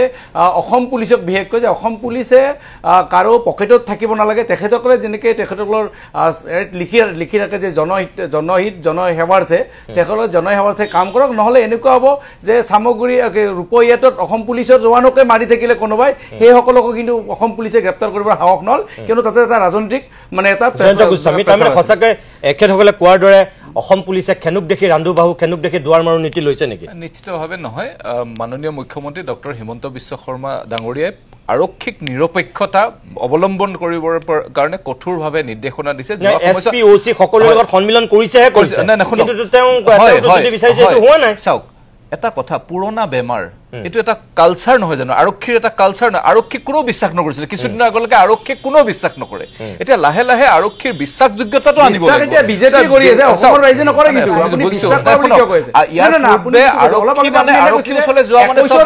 অসম পুলিচক আপোনালোকে ঠিক কৰিছে, 21ৰ আগত কোন আছিল? বিজেপি নাছিল জানো? নাছিল জানো? এতিয়া অসম পুলিচ একেবাৰে নাছিলে। আপুনি নিজে 9 বছৰ হ'ল, মানে 9 বছৰ দেখিলে 21 চনৰ পিছত মানে পুলিচক লগাব লাগিছিল, কিন্তু তাৰে হিমন্ত বিশ্ব শৰ্মা ডাঙৰীয়া আছিলে। আপুনি যদি চাই তেতিয়াহ'লে দেখা পাব এতিয়া যিসকল নতুনকৈ ৰিক্ৰুইটমেণ্ট হৈছে চাব ইন্সপেক্টৰ, আপুনি চাব তেওঁলোকৰ কাম কাজ আৰু লাহে লাহে আমাৰ ক্ৰাইম পাৰ্চেণ্টেজটো বাঢ়িবলৈ লৈছে। আজিকালি যিবিলাক চাৰ্জশ্বিট দিয়ে, জোনমণি বাইদেউ গম পাব যে ট্ৰায়েল কৰা এডভকেট সকলোৱে গম পায়, খুব সুন্দৰভাৱে চাৰ্জশ্বিট দিবৰ কাৰণে চেষ্টা কৰিছে, এটা চাইণ্টিফিকেল এনালাইচিছ কৰে। গতিকে গোটেই কথাটো হ'ল কি যে এই যে আৰক্ষীৰ যি সংস্কাৰ, এই সংস্কাৰ ডক্টৰ হিমন্ত বিশ্ব শৰ্মা ডাঙৰীয়াই নিৰলসভাৱে কাম কাজ কৰিছে। গতিকে নিশ্চিতভাৱে আমাৰ এটা সময় আহিছে এক নতুন ৰূপত চিন্তা কৰা, নতুন অসমৰ চিন্তা কৰা, আৰু সেই নতুন অসমৰ সপোনৰ দস্তা ডক্টৰ হিমন্ত বিশ্ব শৰ্মা ডাঙৰীয়াই অসম আৰক্ষীক এক সুন্দৰভাৱে পৰিচালনা কৰিছে। মই এইটোৱে ক'ম যে উজনি অসমত অসমীয়া অনা অসমীয়া এই কথাবিলাক প্ৰায় উচ্চাৰিত হয়। বিহাৰ দিৱস উদযাপন কৰাৰ সময়তো একদম যুদ্ধাংদেহী হৈছিল এটা পৰিৱেশ, তাৰপিছত খাম কাটিলে। এতিয়া আকৌ দ্বিতীয়বাৰৰ কাৰণে অসমীয়া অনা অসমীয়াৰ কথা আহিছে। আমি এক হৈ থাকিব লাগিব, সম্প্ৰীতিয়ে থাকিব লাগিব। কিন্তু এইটোও ঠিক যে স্বাভিমানীৰ অসমীয়া মানে অসমখনত জীয়াই নাথাকি ক'ত জীয়াই থাকিব? চাওক, আমাৰ যাবলৈ আৰু বেলেগ এখন ঠাই নাই। আমাৰ আমাৰ অসমখনে আমাৰ শেষ ঠাই। গতিকে আমি অসমত জীয়াই থাকিব লাগিব। আমাক জীয়াই থকাৰ কাৰণে যিসকল মানুহে ইয়াত আহি পেলাই অসমখনক আঁকোৱালি লৈছে তেওঁলোকেও সন্মান সহকাৰে সেই স্থানটো দিব লাগিব। একে সময়তে তেওঁলোকেও যিহেতু অসমখনক আঁকোৱালি লৈছে তেওঁলোকক আমি সন্মান সহকাৰে সেই স্থানটো দিব লাগিব। এটা কথা মাত্ৰ কওঁ, ৰুল অফ ল এই যিটো শব্দ, এইটো অত্যন্ত গুৰুত্বপূৰ্ণ শব্দ। মই শংকৰজ্যোতি বৰুৱাৰ কথা মই নকওঁ, শংকৰ হওক আৰু কোনোবা বোলে ৰাতুল হওক বা মই হওক, যিয়ে নহওক, যি মানুহৰ প্ৰতিয়ে আইনৰ যিটো শাসনৰ ধাৰণা, সেই ধাৰণাটো অপব্যৱহাৰ হৈছে। মই তাতে আইনৰ এটা অৱলুপ্তিৰ এটা পৰিৱেশ হৈছে। আৰু তেনেকুৱা ক্ষেত্ৰত মুখ্যমন্ত্ৰীগৰাকীয়ে প্ৰতিটো কথাতে হস্তক্ষেপ কৰিব লগা বিষয়টোৱে ক'ৰবাত আমাক সন্ধিহান কৰিছে যে আৰক্ষীয়ে ক'ৰবাত নিজৰ যিটো কাম কেতিয়াবা পাহৰি পেলাই নেকি। এইটো অত্যন্ত গুৰুত্বপূৰ্ণ প্ৰশ্ন বুলি মই বিশ্বাস কৰোঁ। মুখ্যমন্ত্ৰী ডাঙৰীয়াৰ হস্তক্ষেপ মানে তেওঁৰ যিটো অনুকম্পা, তেওঁৰ যিটো সমাজৰ প্ৰতি দায়বদ্ধতা, এটাই কম যে আৰক্ষী সঞ্চালক প্ৰধান হিচাপে ভাৰপ্ৰাপ্ত দায়িত্বত আছিল হৰমিত সিং, কিন্তু আজিৰ দিনটোৰ পৰা তেওঁক স্থায়ী অসম আৰক্ষীৰ সঞ্চালক প্ৰধান হিচাপে JP সিঙৰ পিছত অসম চৰকাৰে দায়িত্ব অৰ্পণ কৰিছে। হৰমিত সিঙৰো এই ক্ষেত্ৰত দায়িত্ব আছে। অকল হিমন্ত বিশ্ব শৰ্মাৰ ইচাৰাত আৰক্ষীয়ে সকলোবিলাক ক'ব কৰিব সেয়া হ'ব নোৱাৰে। হৰমিত সিঙৰ নিৰ্দেশতহে আচলতে আৰক্ষী চলিব লাগে। তেওঁ সকলোবিলাক ক'ব লাগে, কৰিব লাগে, কিন্তু সেয়া হোৱা নাই। হৰমিত সিঙে আজিৰ দিনটোতেই সেয়া প্ৰমাণ কৰক। যদি আৰক্ষীয়ে ভুল কৰিছে তেনেহ'লে সেই আৰক্ষীৰ বিৰুদ্ধে ব্যৱস্থা গ্ৰহণ কৰক, মানুহৰ আস্থা বিশ্বাস ঘূৰাই আনক, এই বদনামবিলাক নোহোৱা কৰক। আৰক্ষী আৰু সাধাৰণ মানুহৰ মাজত যিটো সম্প্ৰীতি সমন্বয় সেইটো দৃঢ় কৰক। গেপ নহয়, বিভাজন নহয়, সমন্বয় স্থাপন কৰক। আৰু শেষত আমি এইটোৱেই ক'ম যে ভূপেন হাজৰিকাই গোৱা সেই গীতটোলৈ আমি সকলোৱে মনত পেলোৱা উচিত। আমি অসমীয়া নহওঁ দুখীয়া বুলি সান্তনা লভিলে নহ'ব। এদিন অসমতে আমি মগনীয়া হ'বলৈ গৈ আছোঁ নেকি? এইটোৰ কথা আমি মনত ৰাখিব লাগিব। স্বাভিমানেৰে জীয়াই থাকিবৰ কাৰণে অসমীয়া মানুহক যিখিনি গুণৰ দৰকাৰ সেইখিনি সদায় থাকিবই লাগিব, থকা উচিত, আৰু আগন্তুক দিনতো সেয়া প্ৰয়োজন আমি মনত ৰখা উচিত। আজিৰ অভিমত ইমানতে সামৰিছোঁ। নমস্কাৰ।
যদি এই ভিডিঅ'টো চাই ভাল পালে তেনেহ'লে লাইক কমেণ্ট আৰু শ্বেয়াৰ কৰিবলৈ একেবাৰে নাপাহৰিব